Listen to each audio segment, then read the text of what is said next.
Welcome to Reviews That Scare with Jess and Blair. I'm Jess. I'm Blair. Blair, how are you? I am well, man. How are you doing? I am doing very, very well. We are into the second week of September, but let me tell you, it's starting to feel a little bit like Halloween out there. It is, man. It is. Yeah. The weather's getting a little bit cooler, and you go anywhere. You go to Walmart, you go to Home Sense. There's Halloween stuff everywhere. Spirit Halloween is now open. It's been open. Spirit Halloween's been open for like the past month, man. I mean, bring it on, right? Yeah, for sure. Very, very excited about that, but also very excited that we are on to our second episode of one of our favorite themed months, Stephen King month, Right. celebrating the old birthday boy. We have a personal favorite of mine to talk about today, but before we do that, what do you say we chat a little bit about some horror news? This is horror news. Blairski, you want to kick off the horror news? Yeah, I'm going to kick it off by saying, so last week, me and Jesse were treated to a night out at the movies by our friends Aziz and Larissa. Thank you guys for taking us out. Thank you. We were spoiled. We saw The Crow, and I just wanted to give my original quick takes on The Crow remake. Please. It stunk. It did. I mean, that being said, the music was great. The music was good. The not scene even at the opera house was okay. Yeah, it was fine. It was that 5-minute scene or 10-minute scene was trying to make up for the rest of the movie.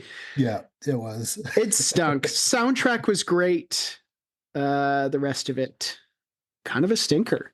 Yeah, for such a badass character, he wasn't that badass, except for the one scene at the opera house, and that was about it. Yeah, he kind of got his ass kicked in almost every single scene. But Bill Skarsgård is also in the movie. They made him seem like he's like 6'8".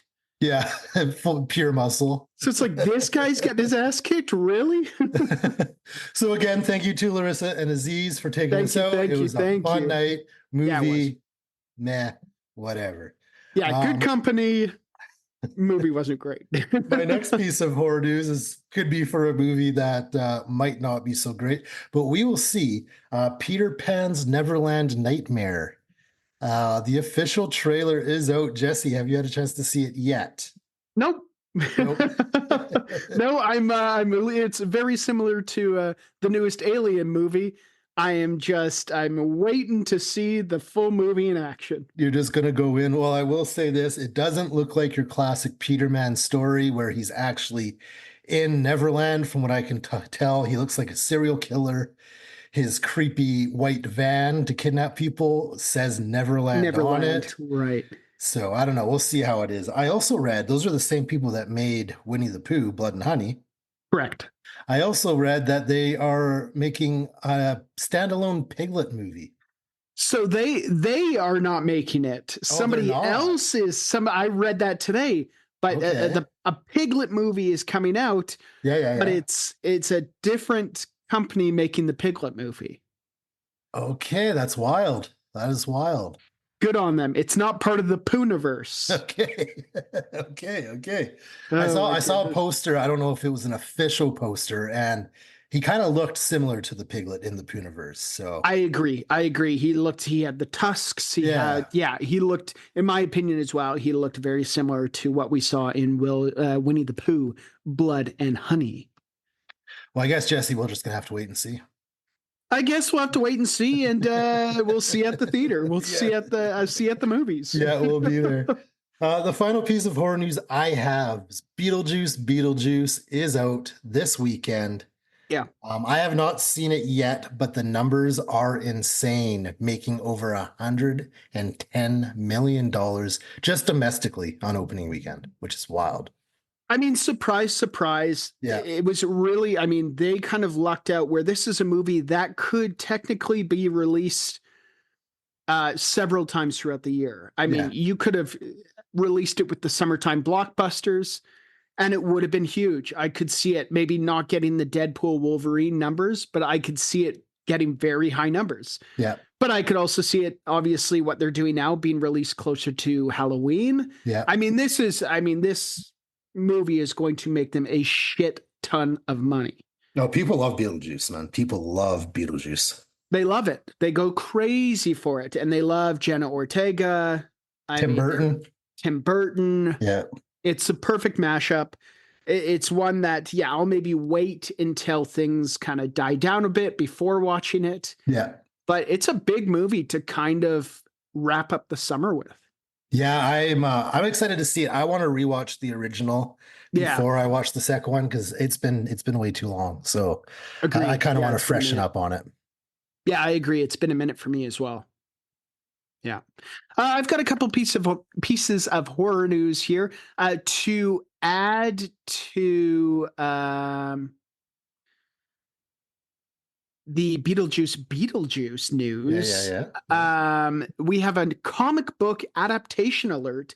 Ice Cream Man, the semi-anthological horror comic series led by Rick the Ice Cream Man, is being adapted by Sony and reportedly being produced by Alfred Goh and Miles Miller, who most recently wrote Beetlejuice. Okay, and they're turning it into a movie? Yeah, there was talks about it for a while being turned into a television series, but it is being worked in as a movie, which is great. That's pretty cool. Yeah. I mean, we love horror. We love anthologies. We love horror anthologies. We love ice cream. I was about to say we love ice cream. Bring it on. Yeah. Bring it on. Yeah, so really, really excited for that. The trailer for Smile 2, I know we talked about Smile 2 last episode. Yeah. The trailer for Smile 2 was released a few days ago. And guess who appears in the trailer? Who? None other than Casey Becker, a.k.a. Drew Barrymore. Right on. The scene in the trailer takes place on what appears to be Drew Barrymore's daytime talk show. Okay. Which she has now. So I imagine it'll be probably a very brief segment. Yeah. But still really, really cool that she's, in some capacity coming back to the horror genre. I think that's really cool. I love it. There's also a really cool poster that was released that a lot of people were saying shows a striking resemblance to Jack Nicholson in The Shining. Mm-hmm. And that's because the picture on the poster is his son. Is it really? Yeah, and if you haven't seen the poster, take a look at the poster because it looks really, really cool, and it does look like Jack Nicholson in The Shining. Is that the poster with the different layers of the face? Exactly. Yeah. Okay. That's so cool poster. That's his son. Yeah, and it looks just like him. Yeah, that's all I have for horror news. What do you say we jump into this week's episode? The second episode in Stephen King month goes to 1990's Misery. Runtime on this one, 1 hour, 47 minutes. Blairski, initial thoughts on the runtime? I'm cool with it. Yeah, it's fine. And we'll get into it in likes and dislikes. There's portions of this movie that maybe seem a bit slow. Yeah, there are. But that's kind of expected when 80% of the movie takes place in a single room. With only two people. Yeah, I mean, it's very dialogue heavy. But maybe what it lacks in action sequences makes up for in its performances by its two main actors. We'll get into that later. Yeah. Before we do, let's chat about some fun facts. Fun facts. Facts that are fun. Blairski, you got fun facts for Misery 1990? Well, this being Kathy Bates' first major role anyway. She was an unknown at this point in Hollywood. Yeah. Her performance drew widespread praise from critics and won her an Academy Award for Best Actress at the 63rd Academy Awards, making Misery the only film based on a Stephen King novel to win an Oscar, which is pretty wild. Are you serious? Did The Shawshank Redemption not win an Academy Award? I'm guessing not. We'll have to check I wonder if it's Stephen that was King. The fact I read, man. I wonder if it's Stephen King horror movie because I'm sure Shawshank. Who knows? And I almost thought The Green Mile might have won something too. But yeah, that's what I read, man, which is wild. Kathy Bates won it in 1990. Yeah. Well deserved too. Rightfully so. Yeah, hugely deserved. Yeah. Stephen King himself has stated that Misery is one of his top 10 favorite film adaptations of all time, which, I mean, you can't blame him for thinking Yeah, to that. add on to that, he says Annie Wilkes is his favorite character that he's written.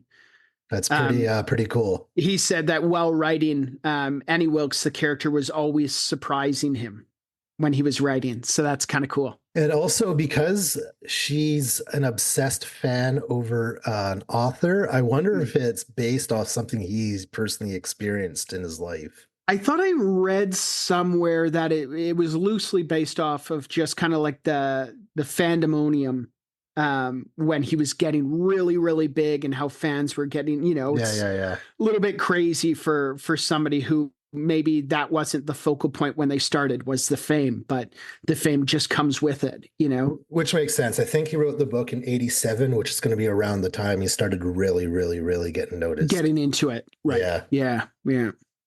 Final fun fact I have for this movie is the role of Paul Sheldon was originally offered to the likes of William Hurt, Michael Douglas, Harrison Ford, Dustin Hoffman, Al Pacino, Robert De Niro, and Gene Hackman, amongst others, who all turned it down, which is wild to me. Yeah, Jack Nicholson was offered the role. Was he too? Yeah, and he just, obviously had a kind of an odd experience working on another Stephen King adaptation. The Shining, yeah. But also to add on to that, Bruce Willis was offered was the he? role and he turned it down, but later performed on the Broadway staged version as Cool. Paul Sheldon alongside Laurie Metcalf. So that was pretty cool. And that was maybe only 10 years ago. Like that wasn't that long ago. That's crazy. And then now Bruce Willis isn't doing too good health-wise, unfortunately. Unfortunately not. Yeah.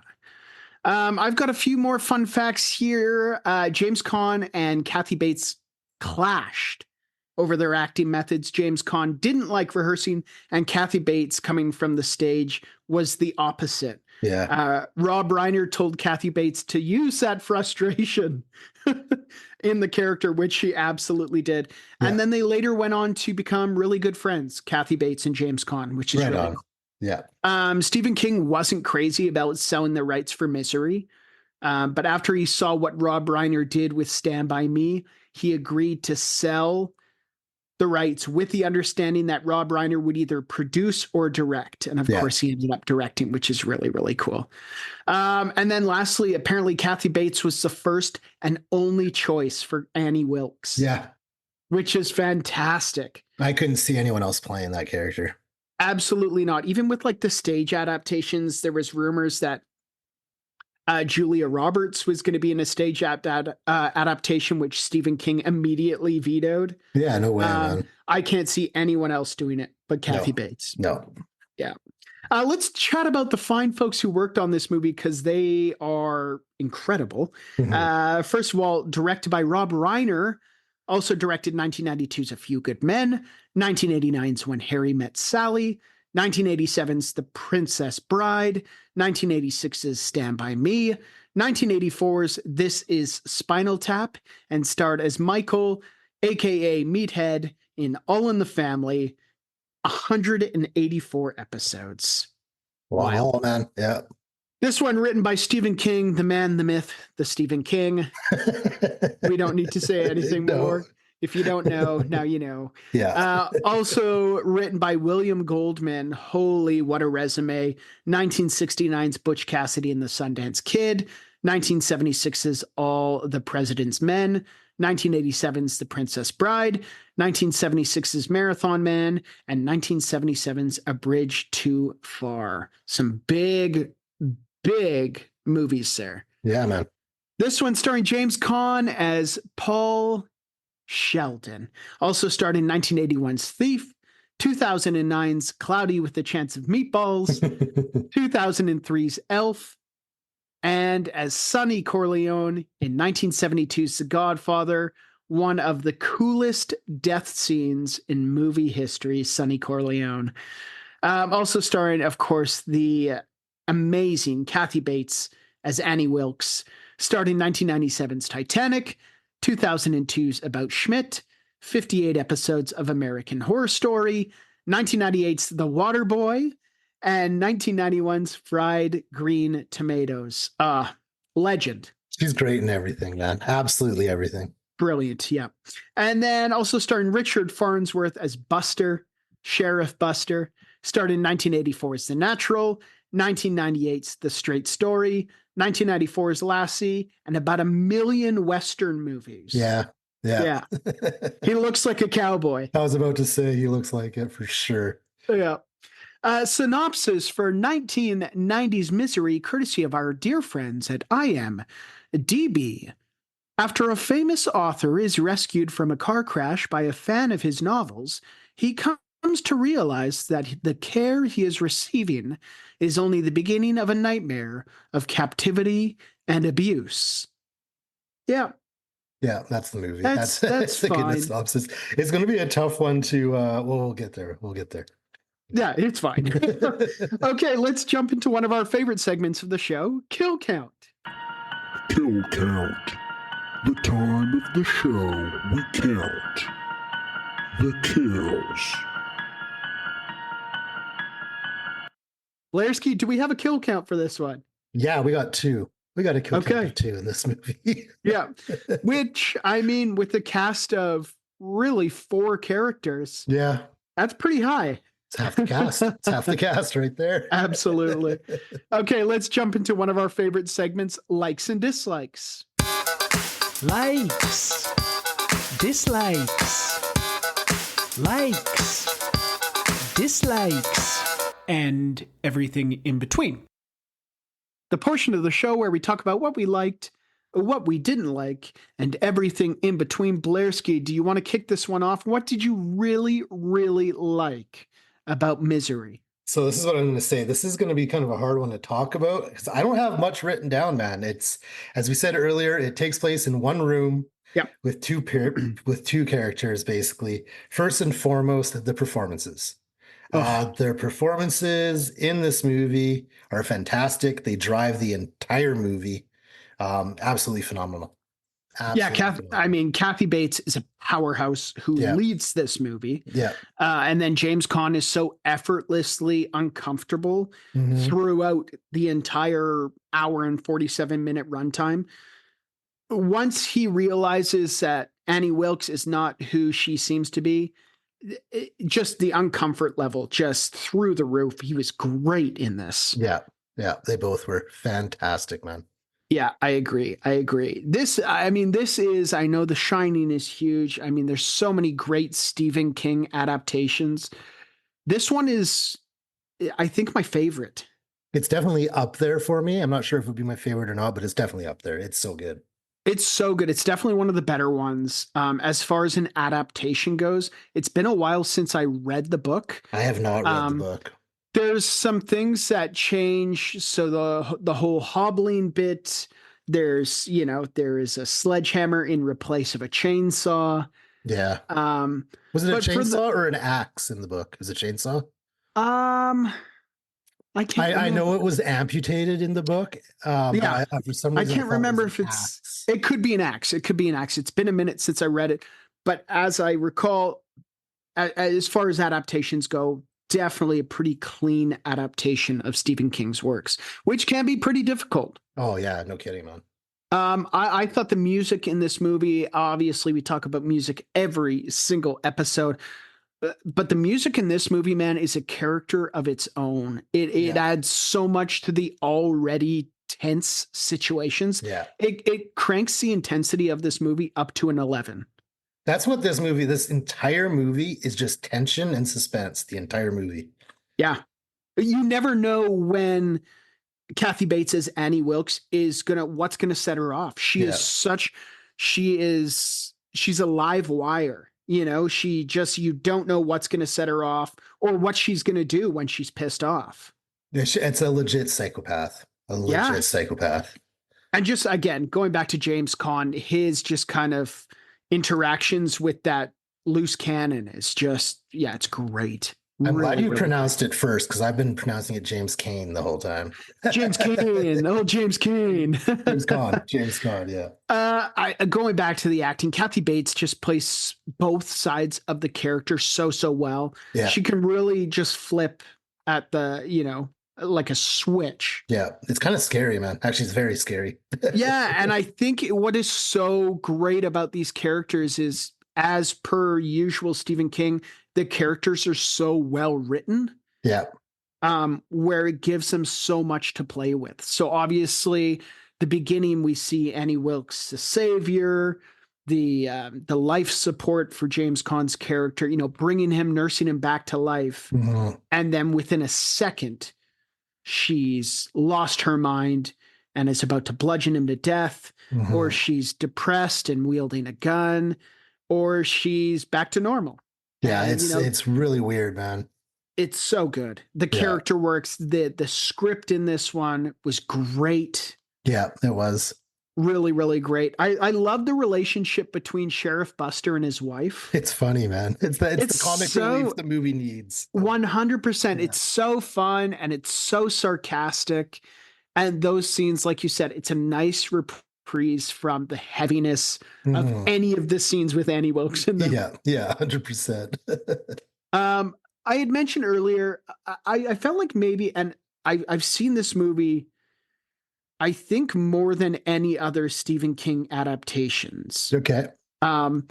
And I always find that there's maybe moments where it drags a little bit, but Yeah. I always chalk it up for, it takes place in one room. It is dialogue heavy, but when shit does kick off, shit kicks off. So like that ending fight scene between Paul and Annie, it's Mhm. fantastic. So good, man.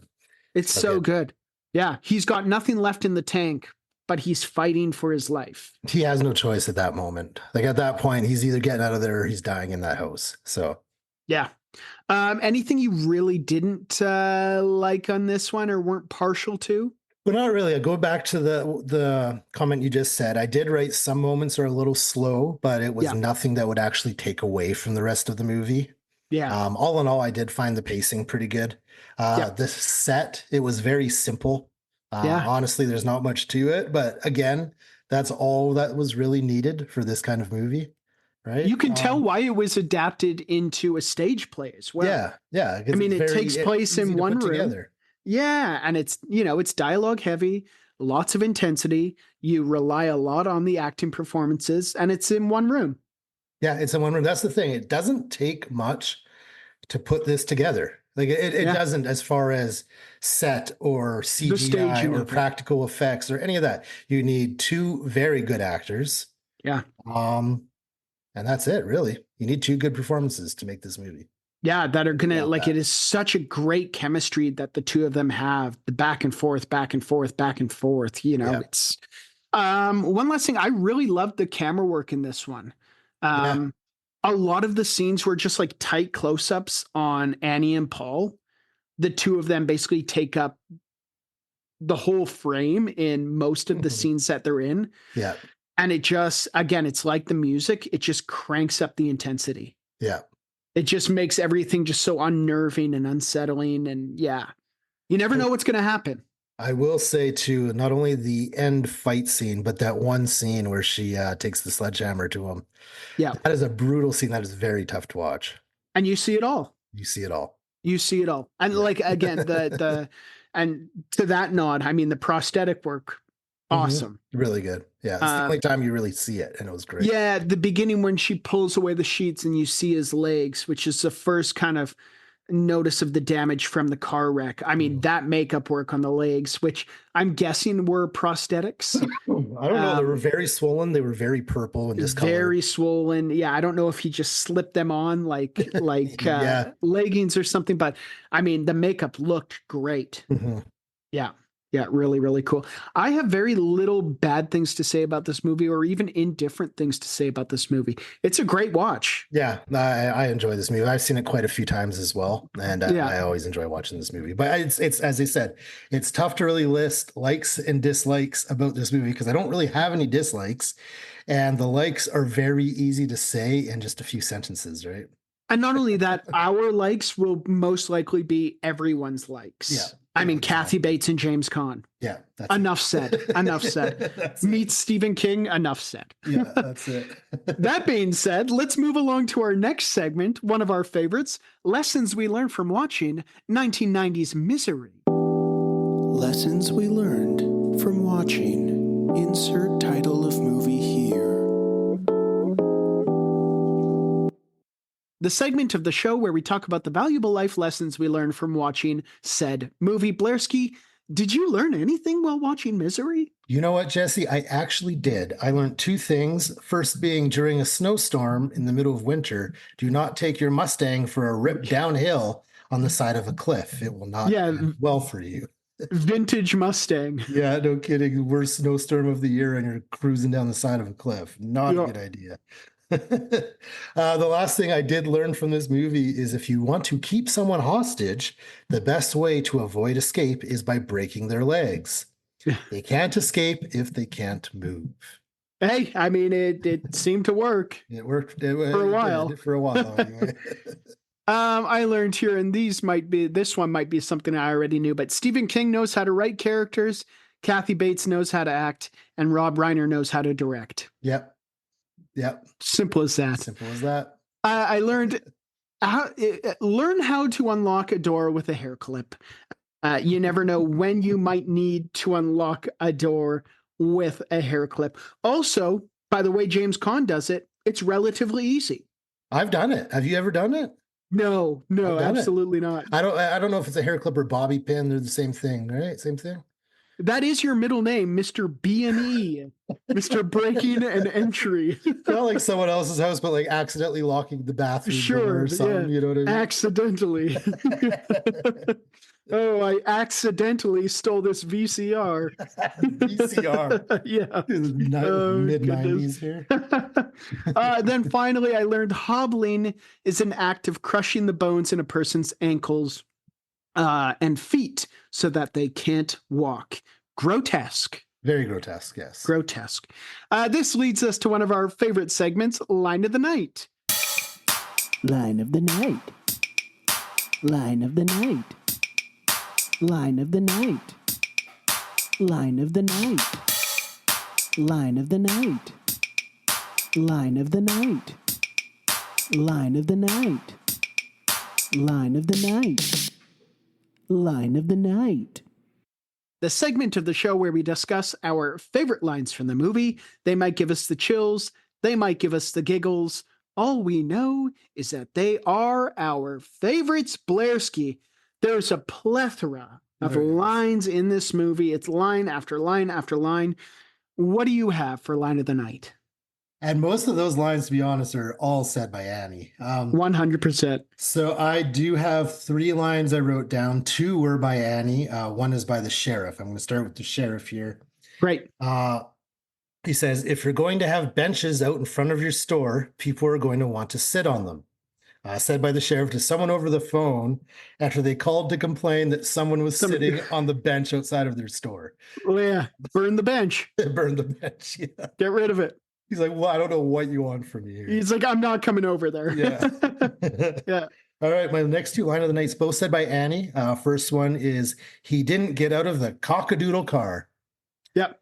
And the next one was, I thought you were good, Paul, but you're not good. You're just another lying old dirty birdie. I love it. I thought that was great. And then it ends with, and I don't think I better be around you for a while, which is such a mysterious line, which is like, what does that mean? Does it mean that she's just upset, or does it mean that she might do something that she'll regret later? That's what I was thinking. Ooh, creepy. Yeah. I've got a couple here. Virginia, who is the sheriff's wife, says, we got a phone call? Busy morning. Yeah. Which I think Buster responds with work. Yeah. He gets one phone call. Yeah. Annie, of course, says, I'm your number 1 fan. Which I think if it's not, it should be the tagline for this movie. I'm sure it's on the poster or something like that. It's got to be. It's got to be. Yeah. And then finally, I mean, there's so many great one-liners. But to end it off, I have one by Annie. She says, You better hope nothing happens to me, because if I die, you die. Mhm. Great line. Great line. Creepy line. Great line. Well, it's because she's not only has him hostage, she is also keeping him alive. She's Absolutely. feeding him, all that, right? So Yeah. Yeah. Okay. This leads us to our final segment of the show. Some might even say our favorite. it's probably up there. Yeah, I would say if there's like a top 5, if there's a Mount Rushmore of favorite segments, it's a presidential face. It's on the Mount Rushmore. Celebrity lookalike time. Celebrity lookalike time. The time of the show where we take a look at the cast and discuss their celebrity doppelgangers. Spoiler alert. It usually comes down to the character's hairstyle. Blairski, Yeah. what do you got for celebrity lookalike time? It's a tough one, as there isn't too many characters to choose from. Yeah. And both James Caan and Kathy Bates just kind of look like themselves. They don't really look like anyone else. Yeah. But if anything, I will say the character of Annie kind of reminded me of Miss Swan from Mad TV. That's definitely in the hair and kind of in the way they both dress as well. Good reference. Deep Yes. cut. Good Yes. reference. Yes. Yeah. I love that one. Miss Swan. Yeah. Swan. Okay. Any others? That's it. The only one I got, bro. Yeah. Awesome. I had Virginia, the sheriff's wife, reminds me of actress Frances McDormand, who is in Fargo. I believe I've used her as a celebrity lookalike before. Mhm. So if I'm going to just throw out one off the top of my head, I'm going to say Misery the pig reminds me of Wilbur the pig from Charlotte's Web. What An about Babe? all-time- What about Babe? Big pig in the city. Pig in the city. 2 classic swines. Yeah, they are. Yeah, absolutely. Okay, this leads us to our final rating for 1990s Misery. Blairski. Yes. Out of 5 celebratory bottles of Dom Perignon, what do you give Misery? Well, I feel like that wasn't a very in-depth review, but like, what more could you say about this movie? You know, Honestly, and this is one that I think we both knew, where it was just kind of a review that we just liked this movie. we just wanted to watch this movie. We just wanted to watch this movie. Yeah. I'm going to be giving 1990s Misery 4 celebratory bottles of Dom Perignon out of 5. Yeah, I agree. 4 celebratory bottles of Dom Perignon out of 5. This movie's great. Yeah, it is. Go out and watch this movie. This is like a lake movie for me. If I'm going to the lake and if I'm going to watch a movie, I'm going to throw on Misery. It's an easy watch. It's also one you can kind of just flip through the channels, and even if it's partway through already, just keep it on, and you'll enjoy it. You'll see something that'll Yeah. be exciting. Yeah. 100%. Yeah, this was a fun one. I'm glad that we watched it this time too. around. We didn't Yeah. watch it last year. I'm also very excited for the next 3 weeks, where we will be diving even deeper into the fun Stephen King adaptations. But before we do that, until we do that, this has been Review Set Scare with Jess and Blair. I'm Jess. And I'm Blair. Remember to stay scary. And eat every sandwich. Bye. Bye, guys. Thank you for listening to Review Set Scare. Make sure you check out our Linktree at linktree/reviewsetscare. That's linktr.ee/reviewsetscare, which has links to our Instagram, YouTube, Patreon, Twitch, and many other things. If you'd like to email us, you can reach us at reviewsetscare@gmail.com. Thanks for listening, and remember to stay scary and eat every sandwich. A proud member of Pod Nation TV.